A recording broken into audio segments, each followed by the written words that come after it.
So we have two towels for applying and buffing off the product. So it's important to get this right. I always use a lighter towel. This is about 210 to 250 grams per square meter weight. You may have some of these towels in your house, you might use them for cleaning.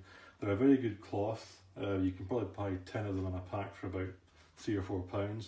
And the same on the other side, they've got little teeth in there. These little teeth grab the dirt. So when you spray the product onto the vehicle, once you've actually taken the dirt off, it's basically trapped in these little teeth and it doesn't go back onto the car. And then you use a fresh panel. So what you do is you fold them up.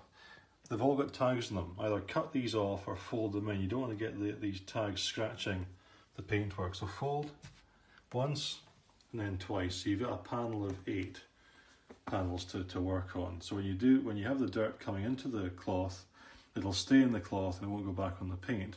But once it's dirty, flip it over and use a fresh piece of the towel to wipe the product on. So this is your applying cloth. It's a nice, nice light cloth. It's easy to work with, easy to get into nooks and crannies, and it's a nice simple cloth.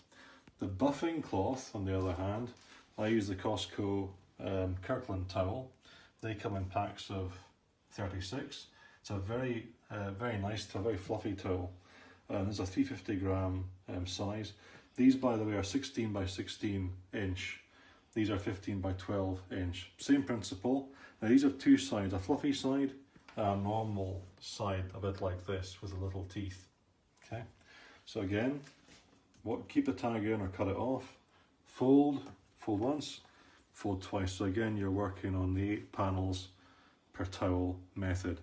So you're wiping on or wiping in with this, and you're buffing with this. See, what happens is when the dirt gets into the towel, it'll take some product with it. The product that is left on the vehicle that you'll buff is the clean product. So you've got to have a good buffing towel there. I think these are the best value for money in towels. You can buy any towels you like, but I recommend these.